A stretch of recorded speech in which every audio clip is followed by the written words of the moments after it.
Bonjour mesdames et messieurs, je vais vous raconter une histoire.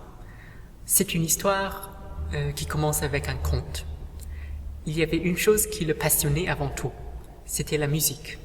Donc il en écoutait, il en étudiait et il s'est mis à en jouer au piano. Tellement il s'est mis à la pratique du piano qu'il arrivait à bout d'un certain moment à se produire dans les plus grandes salles en tant que pianiste. Un jour, il est allé voir Franz Liszt. Devenir élève de Liszt, c'était le grand rêve de l'époque. Il a été accepté et a poursuivi le développement de sa propre méthode de jouer au piano. Alors pourquoi est-ce qu'il lui fallait une propre méthode? Car il n'avait qu'un seul bras. Plutôt que de se limiter à une moitié, la moitié gauche, des œuvres qu'il jouait, il avait une façon naturelle de se servir du clavier tout entier avec le corps qu'il a eu. Je ne veux pas insister trop là-dessus d'une façon maladroite, mais si on regarde les personnes qui, pendant toute une vie, sont obligées à maîtriser des actions avec des conditions corporelles hors de l'habituel, on voit très souvent que ces personnes le font d'une façon assez inattendue que nous n'imaginons pas.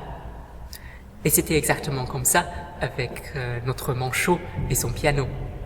Dans ces compositions destinées à être jouées par lui-même, on voit une écriture pour la main gauche qui est totalement différente de celle des compositeurs qui essayent d'imaginer le jeu à une main, mais qui en fait son partie évidemment de la pratique bimanuelle.